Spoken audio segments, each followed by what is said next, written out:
What's up, party people? Welcome to the 61st most popular sports podcast in Mexico. My name is Kendra Middleton, and this is my co-host, Sarah Griffin. Sarah, how are we doing?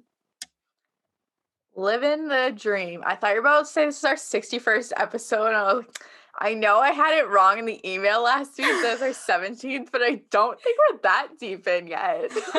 No, this is 17. I feel like the only reason I know that is because if you don't follow me on Twitter, my external hard drive died, and I number them in my external hard drive, and they just kind of separate themselves by number. That's the only reason I know how many episodes we've had. But my external hard drive died this week. I am sending it to a friend of the program, Rob, to see if Rob can get my life back, because if not, I have lost every take I've ever had on TV. But that's okay. There are worse things. So yeah, that's one of my lows this week, but that's not what I put on here just because I found that out today. Other than that, I posted that I was drinking the Bud Light new Christmas seltzers, the flannel pack, words are hard, did not go well. So I'm hoping this one's better. Sarah, I'm gonna let you pick my poison for me. Okay, what are the flavors? Sugar plum, cranberry, seltzer nog, and cherry cordial. I feel like the safest one would be cranberry. Okay, so Dylan Sanders loves the cranberry one. Fun fact. And I'm a big fan of cranberry in general, so I feel like that one should be good. Okay, Dilly shout out of the week. We're going cranberry first. And I can have these. I checked them for dye and they don't have it, so we won't. Okay, good. Would you like to start with your high-low hero while I give this a little sippy sip? Yes. Okay. So my high of the week, everyone probably could have predicted this one, is Taylor Swift's Red re-recording. I said at the end of the show last week that I'll see how I like it. It lived up to the hype all too well. 10 minutes I have listened to every single day, 24/7. If you follow me on Spotify, that's the only thing I've been listening to. But then there's also some other good songs out of the vault. My favorite is the one, whatchamacallit? What the fuck is his name? I've been listening to it nonstop. Anyways, listen to it. It's good. My low is the Bruins scheduling. They do not have an entire game this week. And, I'm not a huge football person, so that leaves me with very little to do during the week. There's no baseball. I don't follow basketball. I am going to Celtics game tomorrow, actually. But nice. I've had nothing. Wait, you're going to the game tomorrow? Nothing to watch. Mm-hmm. I'm interviewing Paul Pierce ahead of time across the street. Come. Wait, what time? 5. Don't tell me now, but yeah, people. This will already have happened by the time this airs. I think 5 or 5:30. Oh, right, my mom's coming. Oh, so yeah, you I'll have to come. Okay, cool. You can come meet Paul Pierce. Yeah, I'm interviewing him at 5 or 5:30 tomorrow. So there you go. There's that. So all right, we'll add that to the highs. Sarah's doing basketball tomorrow. And so yeah, my low was the Bruins scheduling, just because the last one they played was Sunday and they don't play again until Saturday, which is just so fucking annoying. But then my hero has been caffeine, just because I've had a billion things to do every single fucking day. A lot of writing, a lot of deadlines, and I just have not really slept. But I've had 3 cups of coffee per day. So that's been my hero this week. Yeah, me too. Honestly, ever since I came home, my life's been a shit show. I feel like we always say this, how we don't know how where the week's gone, because I don't know where it goes. Mm-hmm. But I've never meant that more sincerely than this last week. Really? Yeah, never. This last week has been just the fastest week of my life.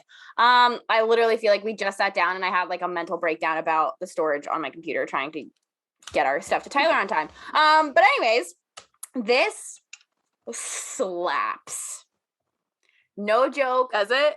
This I would drink 30 of these bitches. This goes hard in the paint. I'll tell you that. This is Sarah. Does it taste like cranberry juice? Yes, exactly like cranberry juice. This is I had a new favorite seltzer in the top 3 this week to talk about. So I'm going to re-rank my seltzers at the end because I'm going to try these, but this is definitely going to be up there for me. No joke. Ooh. Yeah. So my HLH this week, my high was coming home from a 10-day vacation to Jackson. If you follow me on Instagram or Twitter, you saw that video of me walking in and seeing him, and it was the best thing ever. I love him so much. He's so perfect and so chunky. And okay, so I don't know if you know anything about Australian Shepherds, they get this like weird mane in the winter. Like he literally looks fat, but he's just really fluffy right now. Like he gets this like giant chest in the wintertime. He looks like tough as shit, but like he got the whole thing while I was gone. I left with a boy and came home to a man. Oh, he hit puberty. It is yearly puberty and he is fluffy as fuck. And I also bought I won like that gift thing at the game for like dog night or whatever, and he's too fluffy for the bandana to fit him right now, so he's gonna have to wait for that in the summertime. My low was Bo Nix and Anders Carlson. Both had season-ending knee injuries. Both of them, I believe, Auburn was done before this happened, and now Auburn is extra done. So RIP and peace to our season. Bama's probably gonna win out. And my hero was my niece and nephews. I love those little shits. I got to spend a lot of time with them while I was home, and that was freaking sweet. My nephew has named himself. His name's Samuel. He's not even 2. And he has named himself Hamuel. So we're rolling with Hamuel. And yeah, I got to watch them eat lots of queso and stuff, and it was sweet. So that was my week.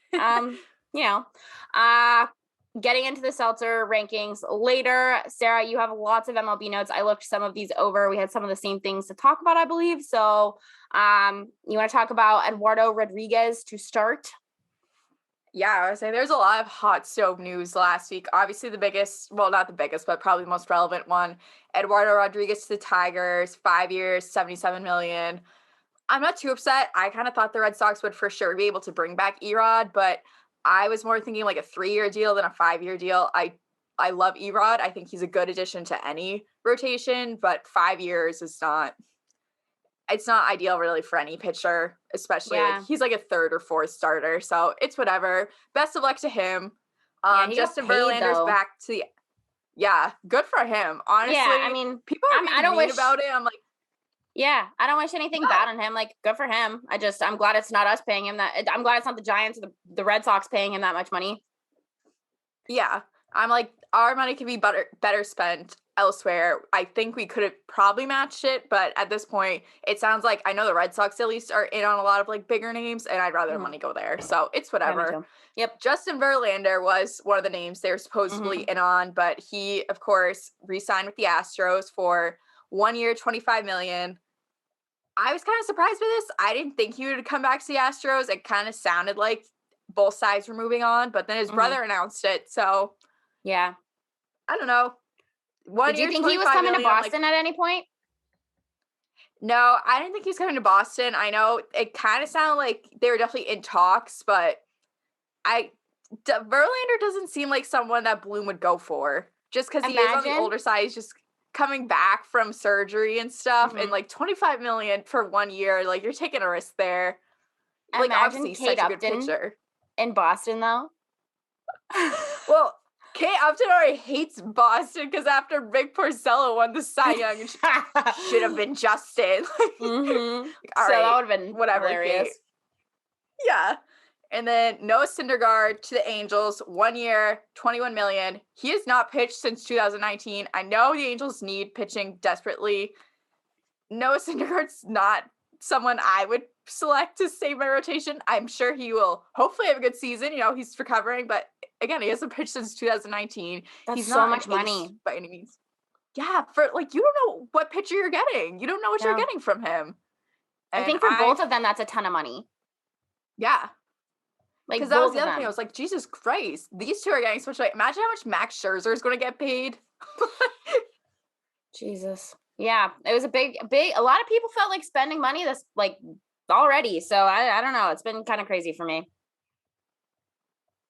Yeah, and what's his face? Jose Barrios signed a 7-year contract with the Blue Jays. So I'm like, all right, everyone's hopping on starting pitching. So someone get to it with another big contract around here, because I know the Red Sox said that they're willing to spend, which like they better fucking be. They've been doing jack shit for the last 2 years with the tiny contracts. And I know their main focus is the shortstop market. I'm very interested to see where like Carlos Correa, Trevor Story, Marcus Semien end up.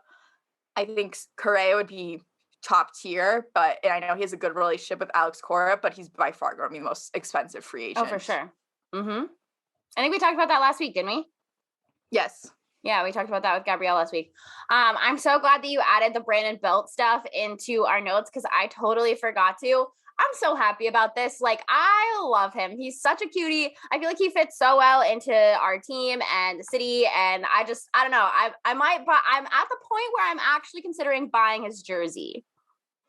I feel like he's just a perfect fit for the Giants. And like, it's like something that worked out well on both sides. Like, no one's upset that he's resigning. Like, yeah, he's 34, like getting on the older side for a baseball player. But I'm like, God knows he could still produce. Like, that's never been a question. And like, he's one of the only players I think that took their qualifying offer and just made it easy on everyone. Yeah, I'm really stoked about this. The only Giants jersey that I have, like I have some Giants t-shirts and a hat and stuff, but I have a Buster Posey jersey and that's the only Giants jersey I own. So I really feel like I need to step my game up in that aspect. So I'm thinking about it. I think I might do it. I might pull the trigger. I support that. I think that's a good one. Yeah, it's time. I mean, he's done enough for us. Like that, even if for some reason he did go somewhere else, which I don't think he's going to. That just doesn't make sense for me. I think he'll be too old and stuff. I don't know. I think it just makes sense. I wouldn't hate him even if he did leave. Yeah. And then I just have one more hot stove thing. Yep. I don't know if you saw this. Obviously, I'm very deep in baseball Twitter, so I've seen plenty of this. Yankees Twitter was very set on that they were getting the first baseman Matt Olson through trade this whole week because they're like, oh, there's this kid. I actually don't know if he's a kid. I think I read that he's like his young 20s or something. He's under the name like Gary Sanchez Resurgence Bandwagon or something. Like so blatantly just like a fan account. But he claims he's had sources and he has in the past like broken news. Like I think he broke the Anthony Rizzo trade before anyone did. So like people are like, oh, like he's like, yep, Matt Olson trade's on the finish line happening within the next 24 hours, like all this stuff. And obviously that did not happen. And then like a news report came out that like Matt Olson's not going anywhere anytime soon. Like there's no set team and everyone's like, fuck you to this kid. And he was like, I had sources, like I've broken news, you guys know this. And someone responded and it was like, dude, you don't have sources. I was the account that sent you these things. And it was this guy made a burner to fuck with this poor kid. Like I honestly feel bad for him because people are coming at him. You know how mean people are in sports Twitter. Yeah. And this guy made a burner and was like, oh, my sisters, and because Matt Olson's getting married, I think it's next week. My sisters and Matt Olson's groomsmen, like she's married to one of his groomsmen, and they said this, like blah, blah, blah. And the kid was like, oh, like, are you serious? Like, blah, blah, blah. He's like, yep, like he wants to get the deal done before his wedding, like all this stuff. And the guy posted it and it was like, this is why you shouldn't believe everything. I was like, oh my God. But also I'm like, why are all these people like, because people are paying. Like, I guess he like made one of those like newsletters that you have to pay for like updates and scoops, and people are paying him. Oh my God. Dude, you can do anything on the internet. I swear to God. That's so scary. Like, I thought I was dumb believing some of these MLB trade rumors. I was like, you have got to be in deep. I feel like we should start selling our bathwater. I think we would make a good buck at least. I'm not kidding. Like, think about it. We could easily sell our bathwater. Or if some ass clown on the internet is convincing people that he has professional baseball inside scoops with literally no credibility, we could make bank selling our bathwater because people would know it's us because we're talking about it right now. That's true. I would say I'm not opposed. I'm always looking for another stream of income. Hell yeah. I don't have a bathtub, but like I feel like it wouldn't be that hard to make happen. You know what I mean? No, that's not too difficult. All right. Well, if you want to buy our bathwater, serious inquiries only, hit us up. Anyways. Moving on from our bathwater, I don't know if you just saw this. We're talking about the MLB awards so far. They just announced the NL MVP. You're not going to be happy with it. No. I would say Bryce Harper? Yeah, my pick was Juan Soto. Neither of our predictions came true, but Kendra did have a note in here. Anybody but fucking Bryce Harper. So God damn it. I'm so sick of him. I just want him to go away. Honestly, I said, because I was on Taylor's podcast the other day, I was like, oh, like, I want Juan Soto, but it's probably going to be Bryce Harper. And I feel like Bryce Harper's been talked about so much over the, like, course of the years that he's so overrated that he started to become just, like, regularly rated. But as soon as he's in the MVP, like, contention, I'm like, no, fuck Bryce Harper. I just think he's annoying. He's so annoying. He's so annoying. His face even bothers me. And, like, his hair. God, he's just... I don't know. He gives me the ick. He does. He's cringy. I feel like if he weren't in the MLB, he would be a finance bro and be in like Fiji. Yes. That's the vibe I get from Bryce Harper. 1,000%. He'd work out of like New York, like he'd be based out in New York City, but just be like all over the place with like stupid amounts of money. And his dad would be paying his rent and he would be doing like a dick ton of blow in Manhattan. Yes, exactly. So that's how I feel about Bryce Harper. I wanted Tatis, but whatever. I would say our myself. Picks, mine was Ohtani. Hopefully. Yeah, he's mine too. That was in our notes. I want him too. I don't see how you could want anybody else after the season he had. And he's just so cute. And so cute. So cute. And I'm like, I get like the argument for Vlad. I do understand it, but I'm like, he is so young. And I'm like, yes, he's putting up these amazing numbers or whatever. I'm like, what Ohtani's doing, like, no one's done. Like, you can't argue. Like, I get how important Vlad was to that young Toronto team. And he's going to be like, he will definitely win an MVP, if not next year, within the next 5 years or so. Yeah. But Ohtani, I'm like, he had insane season. Like, people will start paying attention to baseball because of him. If Ohtani wins, even if he wins or loses, no matter what, am I allowed to post a sad cat meme from our account? Either a happy sad cat or a sad cat? Yes. Yes! I love the sad cats! I love the sad cats! Anyways, we should find out sad soon. Cats. I know. If that came out, I feel like we're going to find it on the show. We need like a breaking news situation because I feel like we definitely could have done that with the Odell stuff last week. I know. We do need like something. If you have suggestions for like breaking news, let us know. I know like a lot of podcasts have that stuff, but anyways, Ohtani. I would love for him to win, but I don't know. I don't feel like it's gonna happen, even though it should. I feel like it should, and if MLB's it comes down to the writers, and I have very strong feelings about a lot of those baseball writers. Just because a lot of them, I think, just like the attention they get out of this, because like you see all their ballots and, you know, some of them like will explain like, oh, this is why I voted this way. I swear to God, they do the same thing at the Hall of Fame. Some of them just use that as an excuse to get like 2 minutes of fame. Like just fucking vote what you think is right. I think at the end of the day, it should be Ohtani, like unanimously. Obviously, probably won't end up that way, but give us a vote. Then what other? Oh, so the other awards, like, I don't know, like Rookie of the Year, Randy Arozarena won it for the American League. I just thought that was interesting because I feel like he's been in the league now for like 500 years, but it's been like 3-ish seasons. It's been the longest season of my life. Gabe Kapler won NL Manager of the Year again.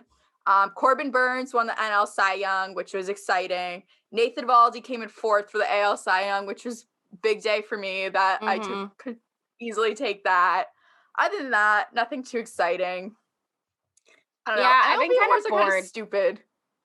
Yeah, I just want to. I made a tweet about it.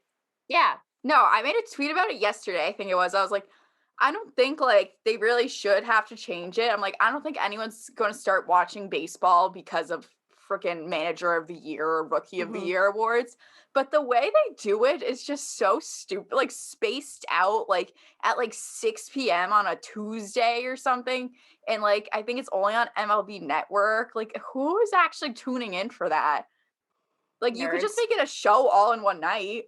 Yeah, that'd be so much easier. And like, just have everybody there or whatever. But like, I don't like that either. I didn't think about that, but I don't like that either. That's stupid. Because the fact that like, we know one MVP right now and we don't know the other. And we're just like sitting here like, okay, like, waiting for like a notification.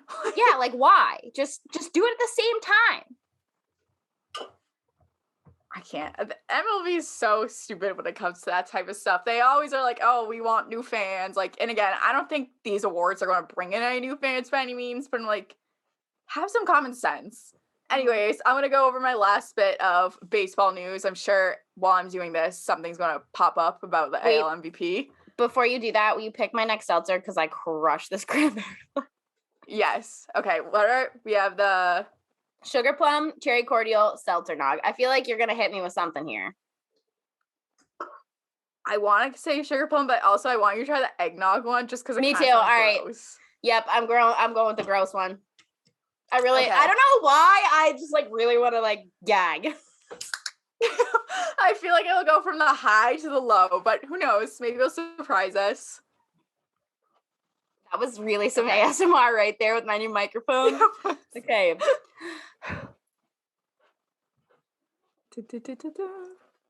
Okay. How is it? It kind of slaps. Really? It tastes like I'm drinking like a gingerbread cookie, but like not in a shitty way. Interesting. I kind of love this like so sweet? far. No, it's just like cinnamony. It's like it tastes. Oh. It just tastes like a cinnamon drink. Oh, I don't know. Okay. Maybe by the bottom of it, I'll be like gagging, but like that first sip was pretty dank. I'm not gonna lie to you. All right, that actually sounds kind of good. I like those type of drinks. So yeah, this is pretty fire. All right. I misjudged it. All right. All right, we're rolling. What's up? On that note, I would say so. My last bit, I'm sure you guys probably saw it. Minor League Baseball. MLB teams were notified today. Moving forward, the clubs themselves are responsible for minor league housing, not the players, meaning the teams will be the ones paying for their leases. I know I've mentioned it before on the show. I'm still finalizing because I think I've said many times now, I have like 20,000 hours of transcribing to do, and I had to like pay for it all, and it's ridiculous for my minor league baseball project. But that was a big thing I heard. Yeah, we do have a home phone. Oh my God, Sarah, what is it, 1940? Who the fuck still has a house phone? The only people who call are like spam numbers. Like it just rang once because it's spam, and then like my grandma. That's amazing. I did not mean to interrupt you. That's fucking sweet. Anyway. But yeah, so anyways, I'm not going to give away, granted, my project's like a whole ass essay, which is why it's taking forever. But a big thing that I heard from a lot of them, because obviously I would ask like, oh, like what's the best part of it? Like what's the worst? What's the big struggle for you? And a lot of stuff that everyone got into was the finances of it all. And again, like most people know, like these guys are making less than like $3,000 a year unless they are like signed to these like at least $1 million contracts. Like they don't make jack shit. But there are some guys, because I did talk to some former players who a lot of them, not a lot, but at least 3 of them I talked to were like, I had to end up quitting baseball like professionally because it came down to it. Like I wasn't going to get called up within the next year. And I was having like, you know, they have all these jobs on the sides. Like some of them were like bartenders, like clerks, whatever. But they're like, one of the big things, their complaints was housing. Like some of them like were like, I had to sleep in my car a few nights. Like we were being provided like, and if we were like, we were all stuffed into one room, like sharing beds, like grown ass men who are doing this every single day, not making jack shit. They're like, that was a big thing, was the housing. So that's huge. Very exciting for them. We'll see. Doesn't the ECHL and AHL cover like their housing? I'm pretty sure they put them like somewhere. Yep. Yeah. Okay. Then I just don't understand how this didn't happen sooner. No, I'm like, if literally like ECHL and AHL can do that, then why the hell can't minor league baseball, direct affiliates of Major League Baseball do that? And the thing is, like, you see it all the time. People call out, like, I saw it a lot this year with the Mets specifically. Like, they're like, oh, like, you didn't provide us with housing. Like, this is our meals. Like, it's like a piece of fucking bread and like gross ass cheese. And then like Steve Cohen obviously is all over Twitter, and he's like, oh, like, I had no idea, like, thinking that's some sort of defense. I'm like, that's your, like, organization. What do you mean you had no idea? And why, like, just the people at the top, like, I understand your main focus is your major league team, but I'm like, that's your future. And, like, these are people that, like, I don't understand how you could just completely ignore that. But it would hopefully there will be some change. It'd be interesting to get someone on the show who like has something to say about that. Oh, I know. 87 minor league baseball players now. Get them on. Who love I'm to so talk. down. Yeah, let's do it. I'm so serious. I'll within maybe not the next month, but as we get closer to baseball season, Yep, that would I'm be so for down. sure something. Yep, let's do it. Speaking of, I think that's it. That's all you had for baseball, right? Yep. I was gonna say, speaking of, you know, that whole situation of minor league and stuff. Let's move on to. Oh wait, you have the NLL next. Just kidding. Oh, I saw that you had Koichi was cut. Yeah, there's not much NLL news. That was like the most notable thing. They're still in training camps. Rosters aren't going to be finalized till November 28th. That was the big thing. There wasn't like, I thought he would at least like last another week or so, but I guess things are dwindling down quickly. I'm sad. I didn't think he would end up making the team in the end of it all, but I did think it would last a little longer than that, which is disappointing. But knowing him, I'm sure he's not really letting it ruin anything for him. He's just going to be right back to it. So best of luck to him. I'm sure we will see him back next year. And I kind of just like, because I still follow him on Twitter and stuff, I want to like follow along to see what he's up to. Yeah. Did they give a reason as to why he got cut? No, it's weird. They like will just release people, which actually, so the New York Riptide did something I've never seen today. Hey! No, it was not good. No! They released 2 players from their training camp, whatever. And like it was 2 guys who I think are pretty young. So it wasn't really, there's much expectation for them to make the team. But they tweeted out the transaction, like, yep, you released these 2 guys, but made it so you couldn't reply. Like they turned off replies to it. You can't really do that as a sports team. I wonder if something happened. I don't know, because like I was like talking like my lacrosse flash like group message like on Slack were like what backlash would they get from that? There wasn't like any expectation that these kids were going to be like starting getting regular time. Like what's the point of doing that? I don't know. Do you think it was an accident? Or like if you turn off your comments, do you have to return them back on? No, because I've turned off my comments before. It just automatically goes back to just regular. So they purposely did it. I'm just like, that's kind of like a weird look. That makes me wonder, like, I'm not saying anything did happen or hoping anything happened, but I'm curious because like, I don't think I've ever seen that if something actually did happen. Yeah, the only thing I could think of is maybe they were like afraid of people like saying something mean and they want to protect those kids from having to see that, which like I would understand that, but if you just like do it out of the blue and like I've looked, they don't have any other tweets. It was just kind of weird. All right. Well, anything else, NLL? Other than that, just the league and TSN. So this is just for Canadian listeners, which we have a decent amount of Canadian listeners. So this is good for them. The league and TSN announced their schedule for NLL Game of the Week this week. Basically, just each week the NLL picks one game that's going to be televised on TSN, which is obviously a big deal for them. So definitely tune into those. I think the first one is going to be that Friday night game on December 3rd. Hopefully ESPN Plus releases their schedule of how we could watch, like see these NLL games. Otherwise, I don't really know how I'll be watching them. So we'll see. But that's all I got for NLL while they're still in training camp. All right. Well, I don't think I really have. Who's the closest team to us? To us, probably the Albany Firewolves, I think. Or there's also a Rochester team, Rochester Nighthawks. I was gonna say I want to like go to a game, but that's like hella far. I know, that was because I was thinking that too. I was thinking the drive to Albany this summer. It wasn't too bad, but I'm like, because there used to be a New England team. I just wish there was one like in like our general area. There's like the Philadelphia team. Matt Rambo's on the Philly team. For my pencil. Yeah, that's so sick. I mean, who knows where we'll find how long is the NLL season? When is it? December 3rd to when? It ends in the middle of April, I believe. I think that's when playoffs are over. Well, who knows? We might make a trip somewhere. We'll see where the playoffs wind up. I feel like New England is like such a big place for lacrosse, and it surprises me that there's not something up here.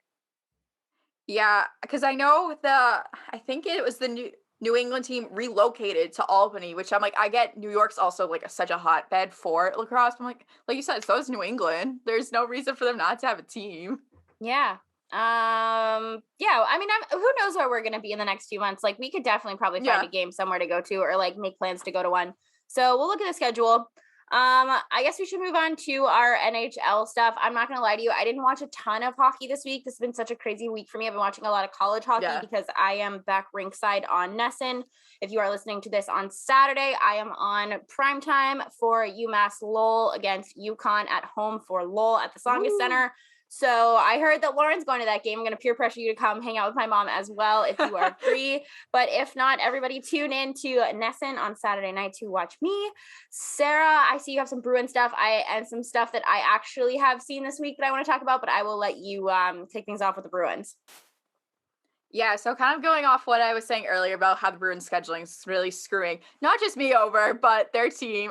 They finally started to gain momentum with 2 wins in a row, back-to-back in New Jersey. Then they had that big game at home against the Habs. That was kind of just like the Charlie game, which I was so excited because I think that was Charlie McAvoy's first 2-goal game. And I was really hoping he was going to get the hat trick, but I'm like, I guess the next best thing is Charlie Coyle getting a couple in there. So that was nice. And Taylor Hall it was an empty netter, but a birthday goal. So good for Taylor Hall. But now they don't play again until Saturday, which is just, someone like replied by a tweet. They're like, literally the Patriots are playing again before we see the Bruins. That's hilarious. Have you watched any college hockey at all? I've watched a couple BU games. They're just not great this year. Yeah, they lost so many people last year, though, like we talked about. We should definitely add a college hockey segment in next week. Because there's so much stuff going on right now, and like we should definitely add college hockey in here next week. I'm sure I'll have some thoughts after Saturday as well. I was in press conferences with college hockey coaches all day, so but yeah, the Charlie game I did see a lot of stuff on social about this. I didn't actually watch the game, but there was some good stuff on socials for sure. Oh yeah, no, there's a lot of good content from that game to hold us all over for the fucking week. I will say Bruins defense continues to be an issue. They sat Mike. All right. People were telling me like, no, Mikey Riley's injured, like blah, blah, blah. I'm like, where? I have not seen a single thing besides people on Twitter like, no, he's injured. I'm like, I think, because like they said, they're like, Craig Smith's injured. That's why he's sitting. Like he's not benched.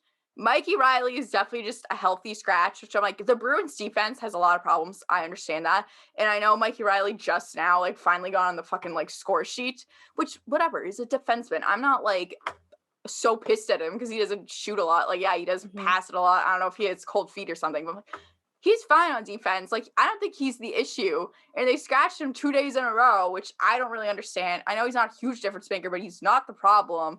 But now I did see he is set to return for Saturday night's game. And then Bruce said, it sounds like he's like, yeah, like Zaboral, we might shift him to a different side, which probably means Connor Clifton's going to get the kick. I love Connor Clifton. I love like his aggressive style play. It's sloppy. Most like 90% of the time, it's not worth it. It's sloppy. And it kind of just like he needs more time at the AHL level, it feels like. But it's reached the point where, like, you're past that. So I just don't think he fits in this defensive grouping. And he's not the only one that doesn't. Like, Derek Forbort's still on the top pairing with Charlie McAvoy, which should not be a thing. You know, Brandon Carlo's been sliding a little bit, but I think he's just having a couple off games, which is fine. Honestly, at this point, like, bring John Moore back up. Just, like, give him a look. Like, anything. You need to change something up. I think Jacob Zaboral has looked good. He did talk this week about how difficult things have been for him as a player, which I think is something a few Bruins players have talked about now within the last year. Because he was saying, like, he had such high expectations because when he was picked in the draft, and obviously he's still a developing player. Yeah. And maybe expectations haven't been met yet, but he's like, I was going off social media so much that first year and just seeing all these terrible things people were saying about me to the point I deleted all social media because I can't be on it anymore. Yeah. And I feel like it's paying off for him because it seems like he's really like making strides this year. And I think that's good, but it also speaks to how much of an impact that has on players. Yeah. I was just going to say, I mean, I was saying this to my mom this week, like, I admire the shit out of a friend of the pod, Jessica Kleinschmidt, was it Jess that deleted her Instagram for a hot minute? Yeah, she deleted her Instagram for a hot minute. And I was home last week and just so stressed out about like all of the stuff I have going on with socials and like my job and everything. And I was like, I just wish that I could take a day off from my phone. And you and I can't do that because that's a majority of our lives, our jobs, our income, like that's that sort of thing. Yeah. And it's like, we know what we're getting into. And it's like, yeah, that's our job. And like 90% of the time, it's not so bad. Like it's good. It's, it's like when, Big John's not tweeting you and people aren't bullying you on the internet. Like it's not so bad. Like the fact that that's your job is kind of cool. But it's like there's that 10% of the time where you just want to put your phone down for the day and you can't. And you can, don't get me wrong, but it's like, you can't, you know what I mean? And it's like, I am so jealous. You feel guilty for it. Yeah. And it's like, I admire, and you get thrown into like the Instagram hate or the Twitter hate, and they don't show as much of your stuff to people and stuff because you're not keeping them on the app. And it's just, you get stuck in that like algorithm mindset. And it's like, I am so jealous / proud of the people who can do that, who can walk away from it for a minute and just not care. Like, yeah, he's a millionaire or whatever, but it's like, he still has fans. He still has like people that, admire him and want to see his life and stuff. But like the fact that you care enough about yourself and your mental and your own to like do that for yourself is so fucking cool. And I admire that a lot. Yeah, I remember it was Chris Wagner last year, like at the Bruins like wrap up meetings after their season ended. He was like, I think he's just like straight. He's like, mental health is so important, and social media is the worst for that. He's like, I did not have my best season by any means. Like, and I was going on, like, looking at all this stuff, and I don't blame them also. Like, I like searched my own name, and I'm not a freaking professional athlete. I'm like, what are people saying about me? But I'm like, to be like at that level, like that platform where people like feel entitled to just like criticize everything. Like, it's one thing to criticize someone's like gameplay, like whatever, analyze it, sure. It's another when they start like going at like, oh, you fucking suck. Like, I wish you were off my team. Like, you should die. Like, well, like that is nuts. Like, people are insane and don't know where to draw the line when it comes to sports.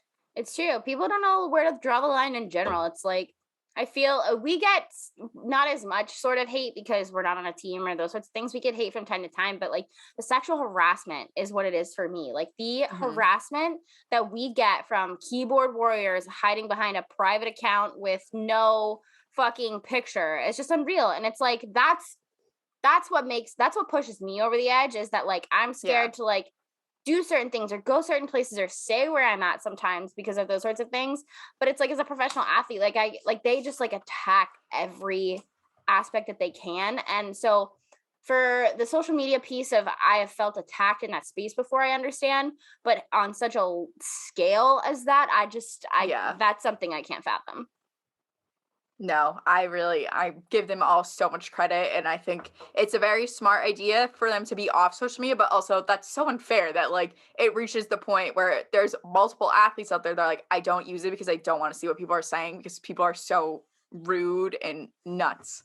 And they have no idea. People have no idea what it's like to be, on that side of the game. And it's brutal, I'm sure. It's something I don't understand. And it's like, people who criticize us too, like they don't understand what it's like to be on this side of the microphone. This side of the microphone, or like this side of like always having to have a take, because like that's the thing that bothers me about this industry sometimes, is that whenever something happens, you pretty much have to have a take because you're expected to have a take. And it's like, you can't really ride that gray line of, a take. It has to be one way or the other, or you're not going anywhere. And sometimes that's exhausting.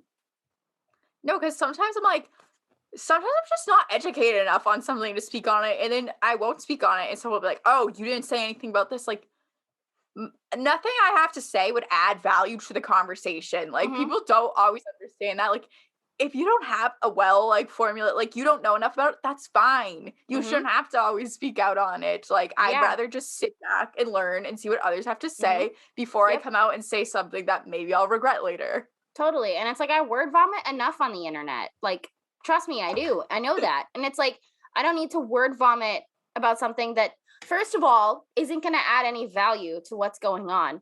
Second of all, I'm going to sit here and second guess what I had to say because I don't know enough about it. And third of all, I'm going to sit here on my phone and wait for people to bully me about it because they know I don't know enough about it. So it's like, it's that fine line of like knowing when to, even when you do say something, people always have something to say. It's like, always. Like, oh my God, yeah, it's like Gabrielle said last week, you have to be 600 times more prepared as a woman for someone who's a guy and 60% prepared. It's like, people are always going to attack us first. And it's like, you know that going into this industry, like I can't tell you when I was 17, I didn't know that when I came into this industry. Like I know that, but it doesn't make it any easier. It never gets any easier because I can tell you for a fact, this week I have sat in a room of men and been attacked for the questions that I asked, even though I know that they were valid questions because I was the only woman in that room. No, I feel like there's so many women that work in sports that have had that feeling. Like I was talking about the other day on Taylor's podcast, actually, the first time I've ever been like up in the press box and like walking in and you just like, because obviously it is like overwhelmingly men in most press boxes and they just look at you like you have like fucking 10 heads. It's like, look, I worked here. Like I know what I'm talking about. Like I have every right to be here. Like why are you looking at me like I'm fucking alien? Yeah. Like I can tell you, like even in press conferences with coaches and athletes, the people who think that they can second guess me or have some backhanded comment because of me being the only woman in the room, and it sucks. Like, and I don't think that that's going to change anytime soon. But it's like it doesn't make it any easier every time it happens. And the people who like are like, well, that's not true. Like we don't care that you're a girl. Yeah, I mean, you might not care, but it doesn't remove the bias in the room. No, and I feel like I always think it. I'm like, people will say they don't care. I think everyone will actually stop caring when they stop bringing note to the fact. Because it's like, no matter what, like, no matter how good you are at your job, someone's still gonna be like, yeah, like, she's really good for a woman. Yeah. Yep. You could be the best person in that room, and that's always going to be the narrative. But speaking of women in sports, I saw that you added Sarah Siv's weekly fashion awards, and I am so happy that you did because this is awesome. I'm obsessed with this idea. I think that's such a good idea. I've been following along. Obviously, she's one of my like favorite people to follow. I think she's one of the best follows in hockey, honestly, even if you're not a Hurricanes fan. Yep. But I just love it because I feel like with the NHL, like sometimes like it's kind of hard to find like more lighthearted stuff, especially this season when there's been so much like bad news. It's like, okay, here's some nice guys dressed nice, enjoy it. Yeah. I love that she's just so herself too. Like I think that she's probably my favorite. This is a very bold statement, but I'm going to say it. I think that she is my favorite Twitter follow, not only because she's educated, she claps back at people who deserve it. She's very much herself. And I think that despite the fact that, you know, she is who she is, she remains true to her identity. And I respect the shit out of her for that, because like she says fuck when fuck needs to be said. If someone tweets her about a picture she posts, she's not scared to like say whatever. And it's like, that's the type of woman that I want to be in this industry. And she's funny as fuck, dude. Like she's funny. She's so funny. Oh my God. I love to follow her on Twitter. Like that in a few years, like she is who I want to be. And I think a lot of young girls in this industry feel that way. And I'm just so glad that she's created a space to invite those young girls to be themselves and tell them, hey, it's going to be okay if you like the F word. Like you're going to be all right. I feel like her and Jess do such a good job with that. They're by far my two favorite Twitter follows, not just like in sports, just in general. Because like you said, both of them are so good at just being themselves while also doing such a good job at it, like what they do. Yeah, they're awesome. And like I know that like our women following on here is low. I mean, the percentage that we have for the listening that we have is actually probably pretty high. But it's like, if you don't follow either of those women on Twitter, what are you doing? Like they are seriously. Yeah, like I'm obsessed. And Sarah's cat, Sarah, I know you're not listening to this. You might be actually, but if you ever need a cat sitter, I will fly to you to watch your cat and bring my own Benadryl. Like I'm obsessed. That kitten is so fucking cute. Also, we have the results of the AL MVP. Oh! So I was wrong. It was unanimous Ohtani. Woo! So I'm gonna chug for Shohei Ohtani. This is like half full. Mildred just broke into my room because I'm clapping and the dogs are here. Unanimous AL MVP award. Mildred. Mildred. Okay, now she's leaving. I am going to chug like I said I would. Sarah, sugar plum or cherry cordial? Sugar plum.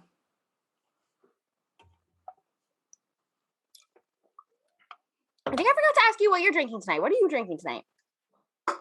The same thing I've been drinking, a fucking watermelon spritz rosé thing that I can't read the brand because it's so tiny. I don't know who designed this to make it so you can't read the brand unless my vision's just that bad. Maybe it's not even that small, but oh, this one smells like grape. Oh, I hate grape flavored things. I hate artificial grape. Okay. Jesus, take the wheel. Here we go. Ugh. Oh. Okay. So my childhood best friend had a baby recently. And I went over while I was home to see her brand new baby. And her husband swore to God the sugar plum flavor would be the best one. He was like, it's the best thing ever. Oh. It's great, whatever. It's better than anything in the flannel pack 1,000 times over. I mean, that's low bar. But it tastes like if NyQuil came out with like a diet NyQuil. I don't think I'm gonna like that one. Do you know what I mean? The fact you said and the fact you said smells like grape, absolutely not. It's count like me the diet NyQuil. That's exactly like if you like codeine, you will like the Bud Light sugar plum. Codeine dreaming. No, seriously, if you drink codeine, you might like this. Well, that changes things. If you don't know what codeine is, I use Google or like call Kodak. You might love it. You might love it. You. Oh my God, you could probably water your codeine down with diet codeine. That was a big brain move. That might be the smartest thing I've ever thought of in my life. Rappers at me. So anyways, I think we should move into the NFL on a slightly more serious topic. Fuck Zach Stacy and everything he stands for. I hope he rots in jail. That was fucking horrifying, which I will say, I feel like people are just posting that video. If you're going to post something that graphic, there needs to be a warning or something, because I did not know what was coming. That shit was horrifying. So horrifying. And he needs to rot in jail, rot in hell, like, just straight up terrible human being, does not deserve to live, in my opinion. Well, so was I the first person to send you that video? No, I saw it last night because I saw someone tweeting about it and they like quote retweet it, and I went and I was like, oh, like whatever. I thought the video would like, it would blur something out or something, so I just played it and I was like, oh my fucking God. I knew like obviously domestic violence, like regardless, always terrible. I've never like seen it like that, like on video. That was horrifying. Yeah, I thought I was gonna be sick when I first saw that. So I remember growing up and like drafting Zach Stacy to my fucking fantasy football team. Like, and I saw that this morning and was like physically sick for probably about half an hour after. Like, I just have no, like, there are no words. There are like, I don't think anything in the world just like did you see all of this stuff about how there's like this Instagram account that might potentially be his, that because Instagram took his account down that he was like posting from? No, I didn't see any of that. Okay, so allegedly there's this Instagram account that I guess Instagram maybe took his account down and unconfirmed his new account or just a troll, but like very convincingly posting like, she stole X amount of money from me and was cheating on me with her ex-wife. I don't care. You do not. I don't even care. Like, even if that was another man, like, just like, who does that? Like, why? And the baby was in the room. Can you believe that? They're 5-month-old child. That was the worst part. And it was like, it didn't stop. And it's like, what wasn't caught on camera? It was just scary. I think, well, obviously scary for the fact, like, that was happening, but also the fact all she kept saying was like, please, please. Like, it was definitely not the first time this has happened, which it usually never is. But like, so I'm like, she was fighting back and he just continued. And like you said, the baby was in the room. Like when he came near the baby, I thought he was about to do something, and I shut off the video because I got so scared. But I found out through the comments that he at least did not lay his hands on the baby. The fact that he's still on the run too is just disgusting. Oh, they haven't like brought him in yet? No, he fled Florida. Yeah, this is the most sickening thing I've seen in a while. Like, I mean, obviously in the past, there have been some NFL players who have had videos surface of them, like, you know, Ray Rice, Kareem Hunt, those sorts of things where they obviously were involved in very blatant domestic abuse situations. But this was just the most like gut-wrenching situation out of that I've seen. And I think the NFL really I mean, not that he's in the NFL anymore, but it's like this seems to be more of a trend with the NFL over any other league. And it's like there needs to be like some sort of moving forward. Like I said, I know he's not an NFL player right now, but it's like there are still so many players playing in the NFL right now who have domestic abuse filed against them. And it's like, why are they still in the league? Like, why is Tyreek Hill still allowed to play? Why is Kareem Hunt still allowed to play? It's sickening. And the fact that like there's more punishment for someone like John Gruden, who, like, don't get me wrong, obviously, if you've listened to any of our stuff, we don't support John Gruden whatsoever. I think that punishment was absolutely necessary. But it's like, you can put your hands on another human being and still make millions of dollars a year. Like, how that almost seems like a reward to me. No, I think what bothers me so much with the NFL is, like you said, domestic violence, like, is more of a problem in this league than I think any other. And, like, yeah, like, people will get suspended for X amount of games, whatever. But at the end of the day, everyone just gets a slap of the wrist. You never see actual change. Like, this continues to be a problem, even if he's not in the NFL right now. And I almost feel like you said, there's plenty of guys in the league right now that have had these accusations, like have had like actual cases against them, and they serve their punishment, and then it's just whatever. They continue on. It's almost like they're reduced to like, yeah, it's kind of like team, like just like 15-year-olds on like fucking Twitter or something. That's it. It's like that's all that's ever comes out of it is that like slight shame, nothing else. Yeah, and it's like I hate the people on Twitter who are like, this is just cancel culture, like blah blah blah. It's like, oh God, I don't know. This sort of stuff, I don't think that it's going anywhere anytime soon until there is real punishment. No. Like I would be shocked if he winds up even serving any sort of serious time. And that's sad to say, but that's exactly how I feel. So moving on to the rest of last week in the NFL.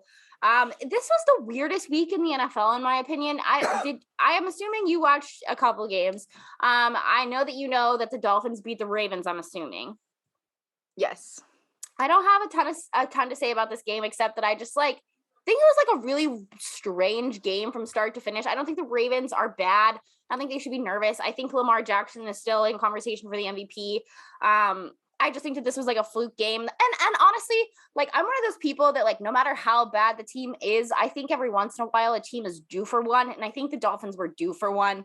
And I think that it just so happened to be the Ravens this week. You know, the NFL is like that. It's fluky. It's if you let your guard down whatsoever, it's still professional football. It's still a professional sport. You can get got any day of the week. I am happy for Lamar Jackson getting some recognition at Louisville last week. Did you see his Gucci outfit? I don't think I did. Oh my God. So Lamar Jackson was recognized at Louisville last week. And he wore an entire Gucci outfit to his like plaque being hung up and like all those sorts of things at Louisville. And it was fucking hilarious. Like I am such a Lamar Jackson fan. Like I know a lot of like he's very like gray area for a lot of people. I think the older generation doesn't really love Lamar Jackson, but our generation does. I'm such a Lamar Jackson fan. Like I think he's fucking awesome. He should look that up. No, I didn't. He should be in Sarah Siv's outfit of the week. Gucci puffer. So we talked about Cam Newton last week. I think Cam looked really good in Carolina blue for the first time in a hot minute this week. The Panthers like might be back. Christian McCaffrey definitely is back. He looked healthy. He looked like nothing even ever happened to him.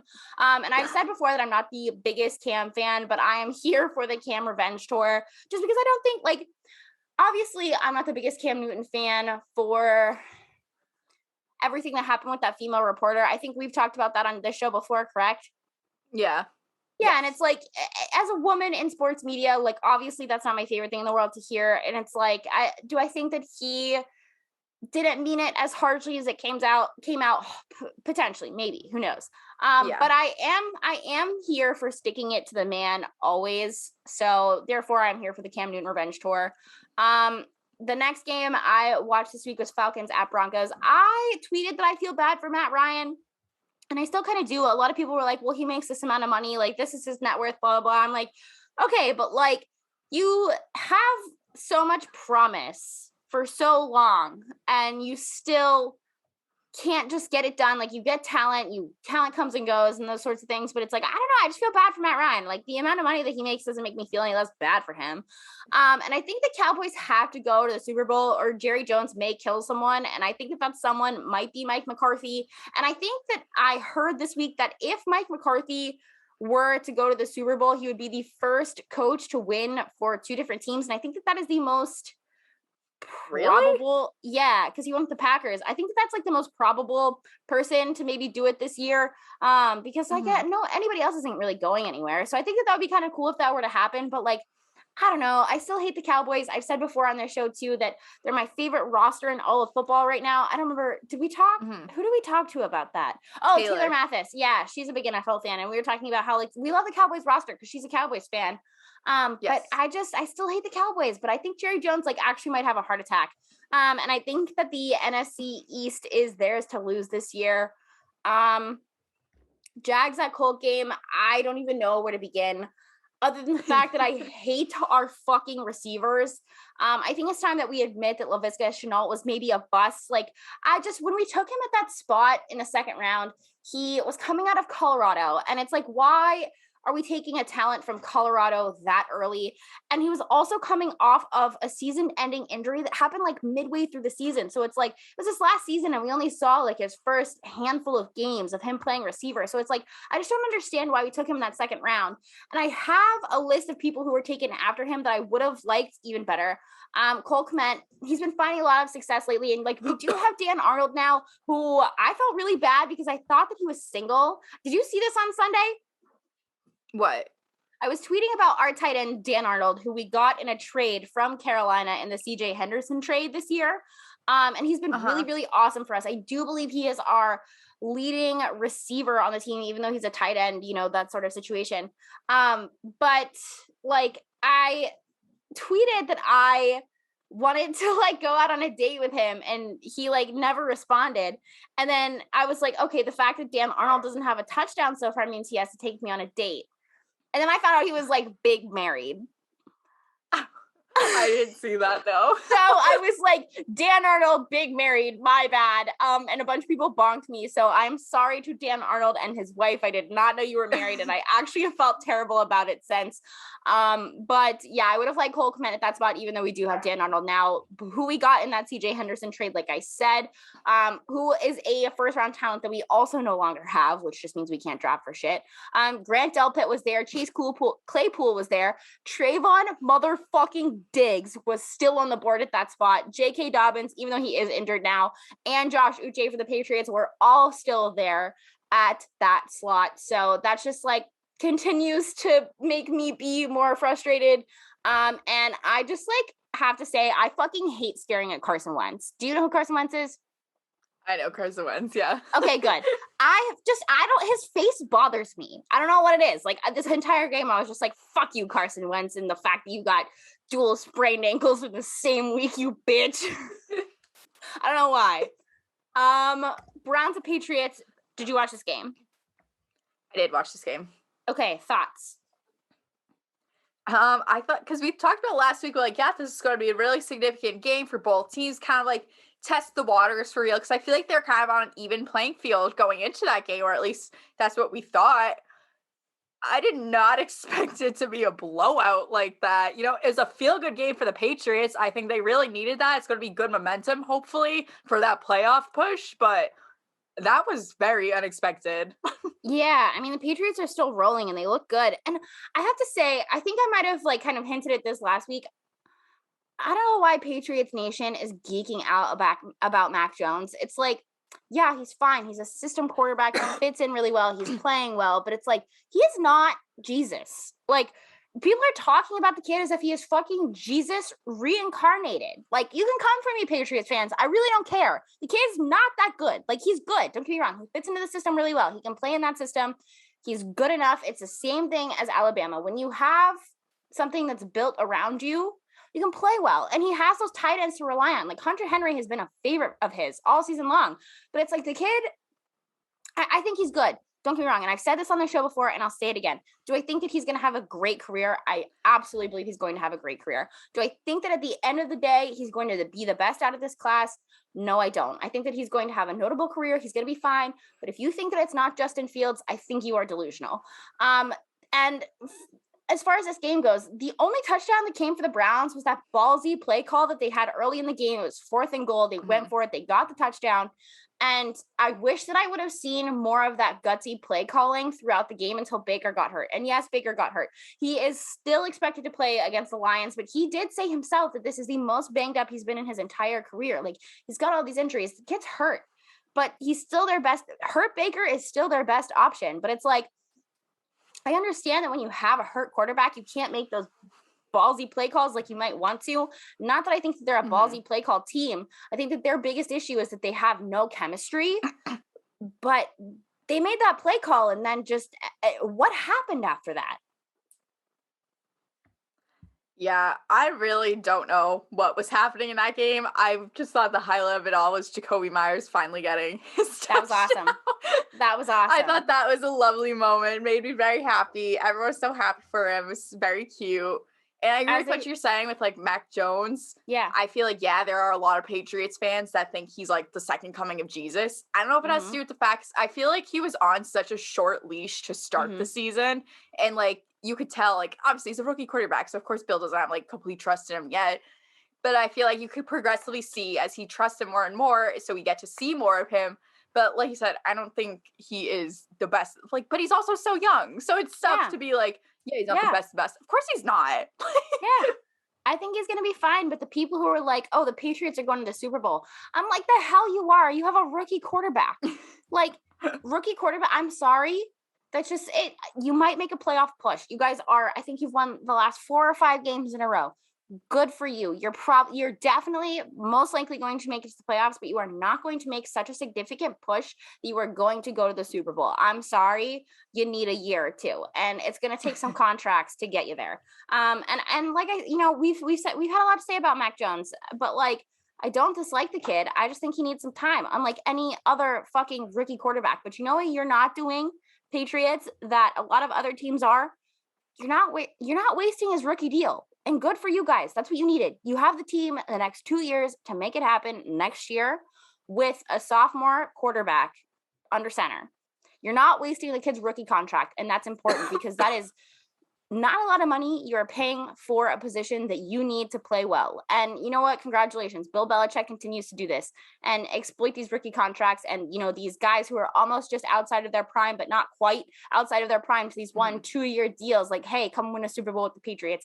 And that's what Belichick does well. And I think that that's exactly what he's doing with Mac Jones.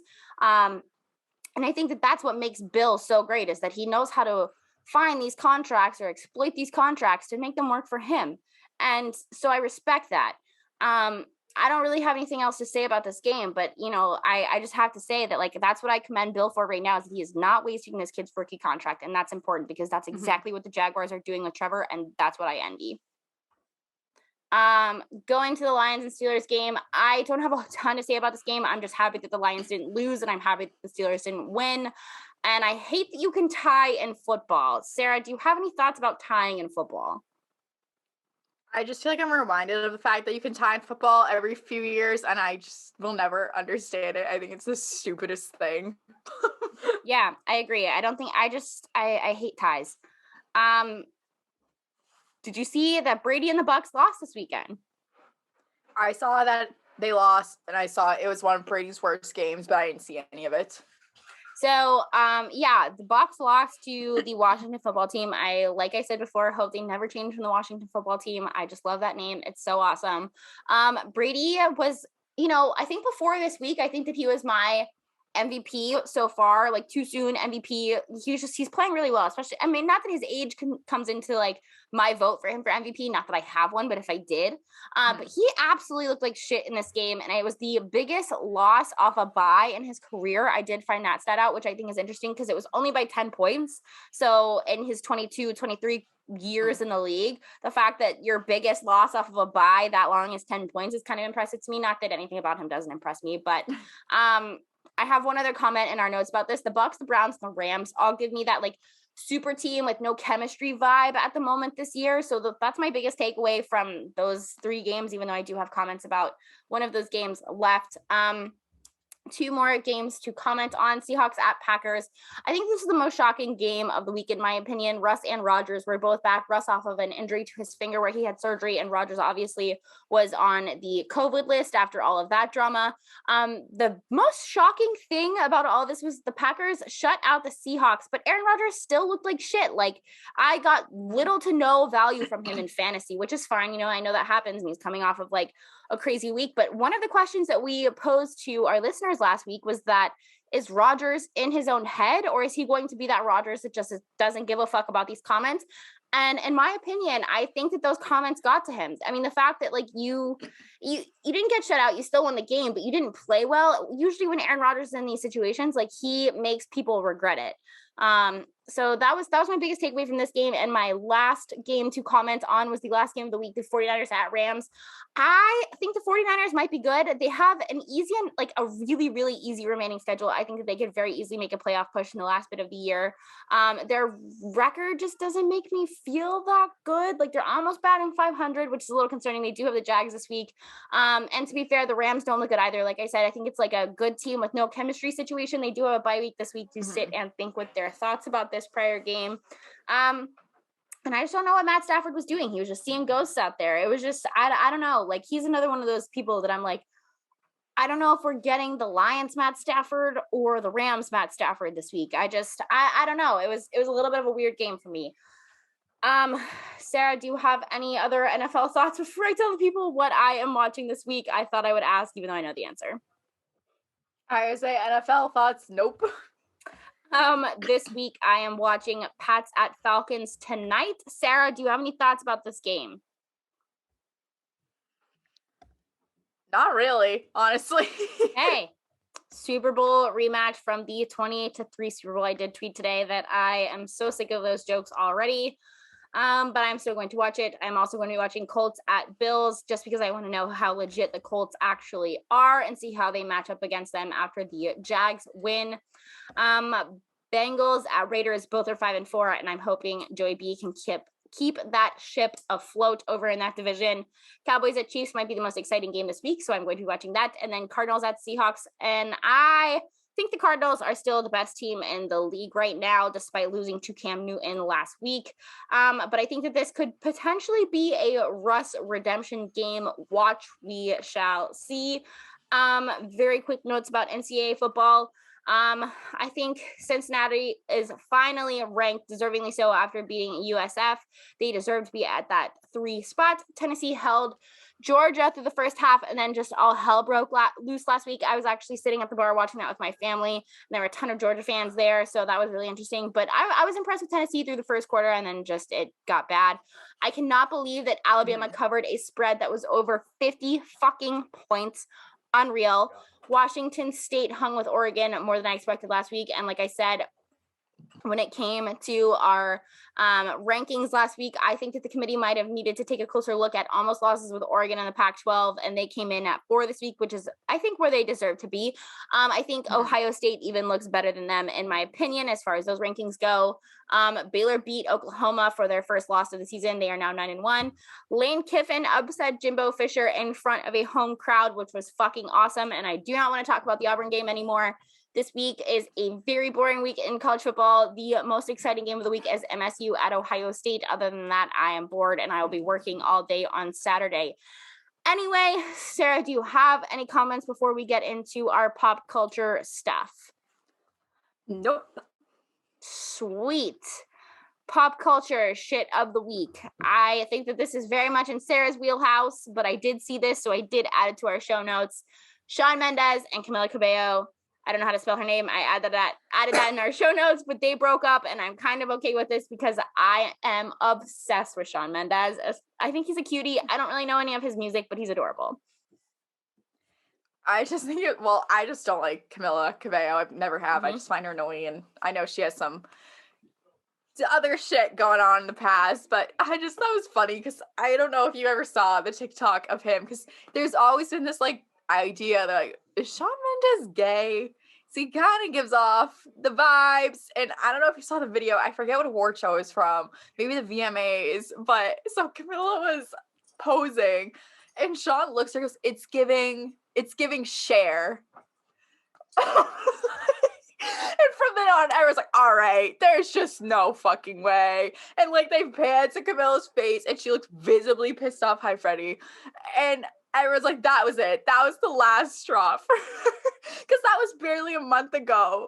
And so then they post that Instagram story, they're like, we will continue to be best friends. Which I'm like, you guys were in a 2-year relationship. Like, and you're like, we were best friends to begin with. We're still going to be best friends. I was like, I don't know. Something's giving Cher here. Something's giving Cher here. I have a question for you. If you started dating a guy and he told you that he was still friends, let alone best friends with an ex, how would you feel about it? Absolutely the fuck not, which is another reason I was like, were they each other's cover up? And someone like tweeted like, finally the promotion for Senorita's over. Because that's what it felt like. Half the time I just love it, like they're promoting that stupid song, and now it's over. And I feel like the whole thing was just very like publicity relationship, but it went on for so long. I don't know, but and also I'm like, if they wanted to actually get in serious relationships, and like you can't be like, I'm still going to be best friends. Like I know people say that like at the end of a breakup, like, oh, we're still going to be friends. You never are. You never stay friends. I hope not, because I think that's such a red flag. My ex-boyfriend was like friends with his ex, and I found that out like maybe in like the second or third month we were seeing each other, and I was like, whoa, like no, nobody, like no. I know that there's like this weird thing in relationships about like being friends with the opposite gender. That doesn't really bother me as much, because like as girls in sports, like we're around guys all the time, and it's like I don't think that that's an issue as long as like you know where to keep that relationship. And it's 99.9% of the time not the girls, it's the guys that don't know where to keep those relationships. But it's like if it's an ex, unless you have a child, there is no reason you need to be friends. You are exes for a reason. And I think that is one of the biggest red flags in a relationship, is if you are still friends with an ex. Like, don't get me wrong, my exes and I are friendly, but we are not friends. Yeah, see, obviously, me and my most recent ex hate each other's guts, but in that relationship, he, in the very beginning, told me, like, yep, this ex, like, cheated on me, like, blah, blah, blah, we hate each other, like, we're locked on everything. I was like, okay, awesome. That's how it should be. You shouldn't have to worry about them. And then he, like, made a note to me. This was probably, like, 6 months into our relationship. He's like, oh, like, blah, blah, blah, his ex-girlfriend followed me on Instagram. I guess she unblocked me. I was like, oh, like, that's weird. And then, like, he started following her. I was like, okay, that's a little weird, too. Then, like, a few months go by, and I see their friends on Snapchat again. And I'm like, hey, what the fuck's the deal here? Like, hello? He's like, you're being crazy. Like, blah, blah, blah. Why would I be friends with someone that cheated on me? Which, long story short, for everyone that doesn't know, that relationship ended, and they got together, like, barely a week after. So, clearly, there is overlap. If your significant other is friends like that with their ex, call their asses out and investigate. I don't care how crazy you feel. Do not trust that shit. Yeah, exactly. It's like, don't get me wrong. Like, I think it's okay to be friendly. Like I said, like, I hate one of my ex's guts, and that's it. The rest of them, like, I don't have any ill will or like anything against them. Like, it's fine. Like, we just didn't work out. But it's like, if you are still like there, like I said, there is a reason that you broke up. And I just, like, I could never do that again. Like, one of my exes was, like, actually constantly, like, talking to this girl, and looking back at it, it's my last relationship. He was, like, constantly talking to this girl. When I look back at it, I'm like, he like made me feel crazy for like feeling some type of way about it.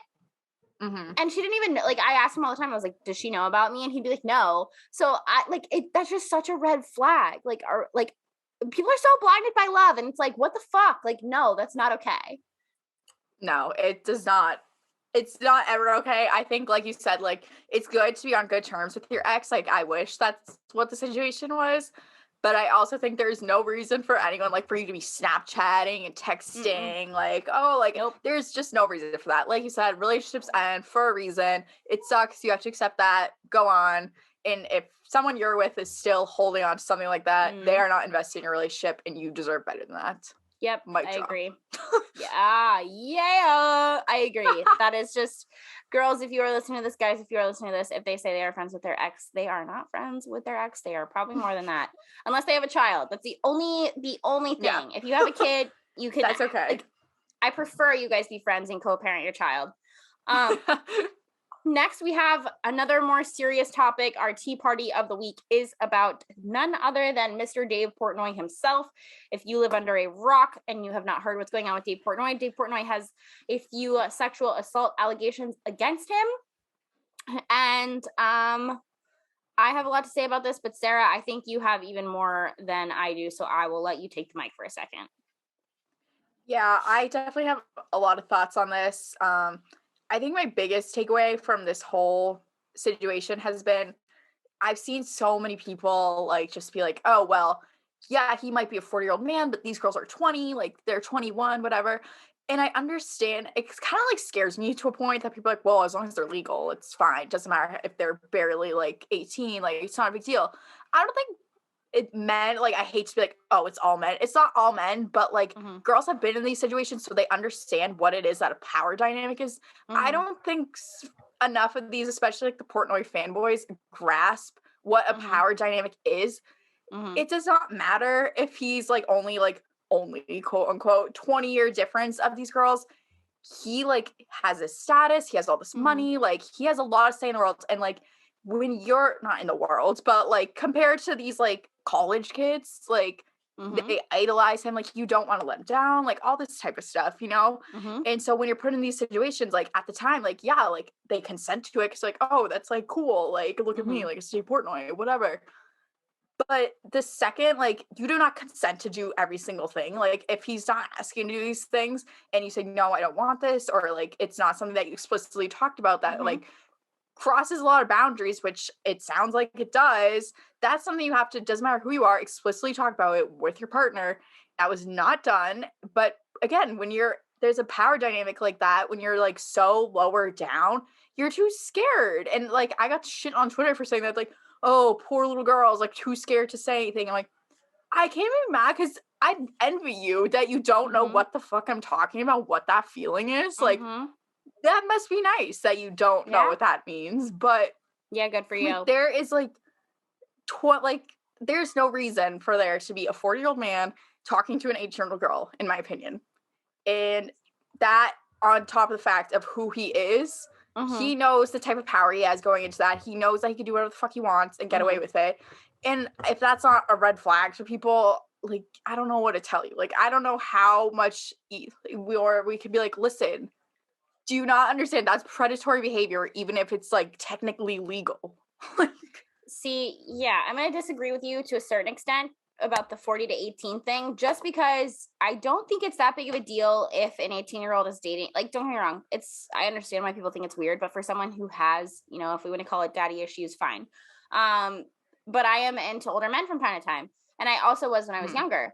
And I don't think that it's that big of a deal if an 18, 19, 20-year-old is with someone that much older, if it's a one-off thing or if their maturity level or XYZ. But when you continue to prey on someone of that age and it's a trend and that is the demographic that keeps having the same issues with you because you're taking advantage of you, or that's where I have that problem, is that this is a trend with him taking advantage of people this like in that age demographic or that vulnerability sort of thing. And it's like, for me, it's where does that consent line lay? And I was actually talking to one of my friends about this earlier. It's like, boys learn sex through porn, which isn't something I had really thought about until I had this conversation. And I think that that's a problem, is because there is no line of consent, in pornography. There's no, is this okay? Can I do this? And it's like, the more that I think about it, the only time that I've ever had like that consent situation is either before something happened or after something happened. And obviously the after is the more common theme, but it's like, I would have liked to have this conversation before or during and not after this act happened. And I think that that's my question for you. Is this like a similar thing for you? Because I can't tell you the last time I was really asked for consent when something was happening during, but it's always before and after. And I think that that's a problem. I think that we need to normalize the consent during. I think that for some people who actually have good intentions, it might not be like an I don't want to ruin the moment type of thing, but I think that we should encourage that conversation, that it is okay to ask questions in situations like that, especially if you are hooking up with someone or new to dating or those sorts of things. I think that's absolutely like a normalization thing for like for people our age and for people who actually want to know where that consent lies with someone. No, I agree. And I feel like it is like, there's a lot of times, it's like you said, like in the heat of the moment, like people are like, oh, I don't want to ruin things by like asking something like that. And I don't think it's them like trying to like do it out of ill will or anything. But then it's just like that feeling after you said, like, when you're like, well, I didn't want that to happen. Like, it's like such a deflating feeling, And it's not like you're never going to go back to like this person, like in those cases, you're not like, this person's evil. Like they did this to me, like blah, blah, blah. Like, on paper, like, yeah, it might seem that way. And like, it sucks because it is like, at the end of the day, like, yeah, that is assault. Like, you didn't consent to that. But also like, especially with like this case where like, like you said, like age difference, it's like a gray area. But when it's someone like that, where he is known, like that was the other thing. People's defense were like, well, like everyone knows that he does that. I'm like, and that doesn't set off anything to you, that this grown man with like millions and millions of dollars and like all this power in the media is only going for these young girls. Like that's like an issue. Like that's where it becomes a problem, that it's like this 18-year-old with a 40-year-old because he knows that these people aren't going to call him out on it. He knows that he doesn't have to ask because they're not going to say anything. They're too scared. Totally. And this wasn't, I think you and I both have seen plenty of Dave Portnoy sex tapes to know where the truth lies with this. Because there's not been one, there's not been two, there's been far more than that.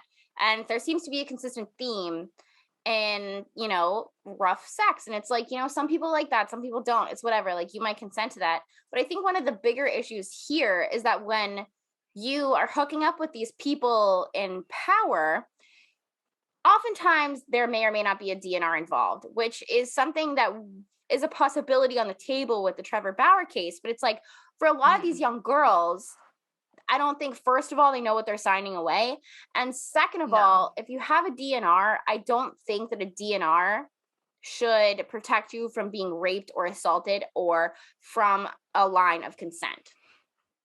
No, and I feel like you said, a lot of those girls, you don't know what you're getting into, and like they just have this big, scary, like legal stuff thrown at them, and they feel even more powerless. Like technically that's supposed to be like something that should work to your advantage, but you're just like this college kid. Like you don't know what the fuck is going on, and like it's this guy who everyone loves. Like it's tough. Like what are you supposed to do? Yeah, it's like, if you even spell his name wrong on Twitter, his trolls are going to tell you to burn alive and like choke to death. Yeah. Like, who knows what? It's just like, yeah, that's the biggest part, is that like you feel so pressured not only by this person of power, but over the people that they have power over. It's like, it's not just like you're dealing with this one person and their legal team. It's like you're dealing with the entire internet. And that's also terrifying. Like we've talked about this before. Who wants to be that girl?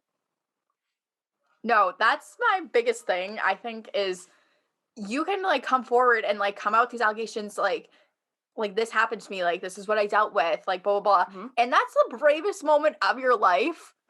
Honestly, like that is so fucking scary. But then at the same time, you're gonna have people like, it doesn't matter, like people that you think are your friends are like, well, I like that guy, so like that is terrible. Like that's, you just put yourself out there. Like this is something that like really deteriorates your mental, and then all of a sudden someone's like, well, I like that guy. Yep. Or, Okay, so that just immediately invalidates everything that's said and what was done to me. yeah, or like, God forbid, it's a guy like Trevor Bauer who like helps one of the most successful baseball franchises be more successful. So it's like, I've said this before on this show, like, who wants to be the girl? Or look at fucking Deshaun Watson. Who wants to be the girl that got this star athlete for an entire city, suspended or arrested or XYZ? It's like, I saw a statistic today, or not today, but like this week, about how much more likely you are to be sexually assaulted, even as a guy, than you are to be falsely accused. I think that's a fucking problem. I 1,000% believe that. Yeah. That's the other thing I hate when people are like, well, what if it's just a false accusation? Blah, blah, blah. I'm like, do you understand how like little actual like false accusations there are I'm like, and why is that what you're like worried about? Why is that your number one concern when there's sexual assault cases that most of them like never come to a resolution because the courts don't give a fuck? Like, that's where your focus should be on, not like, oh, well, this one guy was accused wrongly like 7 years ago and it hasn't happened again since. But like, shut the fuck up. Like, have compassion for humans. Like, I don't get it. It pisses me the fuck off. Yeah, it's really sad. And like the fact that it's not getting any better, it's just being like protected by a fucking NDA is, and I feel so bad for these girls who, think that they are getting with like the guy of their dreams, or like this is their Romeo because, they follow him on whatever and like he's finally paying attention to them. And it's like, I feel so deeply for these young girls who don't know how to stick up for themselves, who don't know what they're getting themselves into. And it's just, man, it sucks. It's tough. And it's a lot. But Dave Portnoy, you're a piece of shit. I really, really, really hope you get what's coming for you because it's well deserved. So we're going to move into our tweets of the week. After that, I'm going to open. I don't know why I had a hard time combining open with cordial. I was going to say I'm going to open the cherry cordial, and then it just went very south from there. So I am going to open the last flavor of I know the last pack was called the flannel pack. I don't know what this is called. Does it have a name? Do you know? Is it the holiday pack? Is that all it is? I don't know, but I'm opening the last flavor that they have. Sarah, do you have any tweets of the week? I do have to find mine, and I'm going to give this one sip for a taste test, even though I'm going to finish it anyway. I would say I think the only one that I have that does not come from Big John is a spinoff of Big John. Obviously, we are doing our questions for our moms next week, and Big John sent in a question to me asking to ask my mom how big my bosoms are, as he often does. And then I just like quote tweet it, whatever, which a lot of people ask you, like, why don't you just block it? Is that bad? Ugh. Did you see my reaction? Ugh. I would say just that reaction alone, no. They couldn't see that because I obviously was not pulled up on the screen, but the fact that Sarah just paused, it's so bad. I feel like I'm drinking like if you put chocolate in seltzer form. Ew. Damn. Anyways. Continue on the Big John train. Yeah. No, everyone's like, why don't you just block him?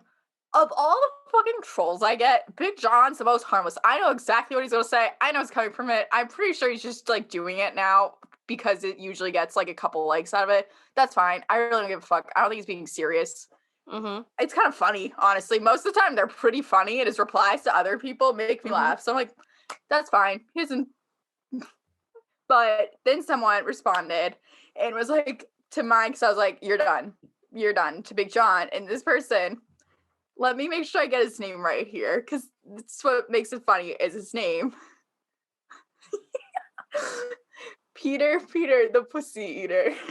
Nice. Responded, I have a different question. And so I quoted and said, immediately no. Immediately no. Immediately no. I've seen what I needed to see.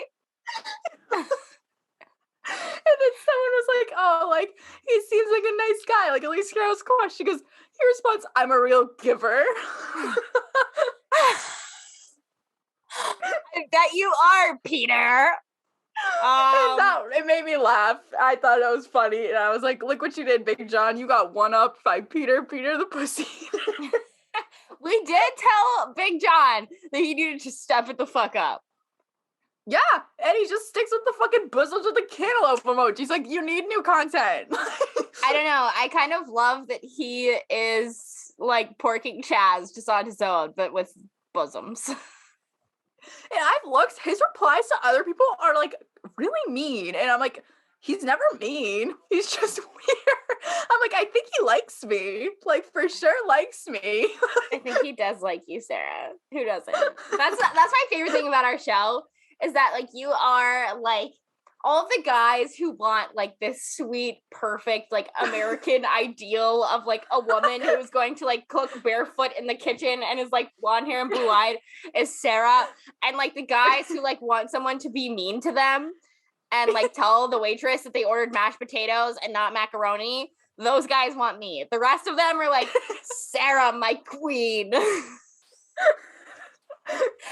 Well, it's they true. can never count on me to call out a waitress. I will never do that. I will never tell you. Sorry, I'm the most passive person alive. You will not see me confront anything, so don't date me for those reasons. But that's my favorite thing is that like it's like, are you a Sarah girl or a Kendra girl? Because like we both fit together so well, but it's like, are you like the nice girl that's just gonna like, you know, whatever? Or are you the girl that's supposed to be like, no, lick my butthole?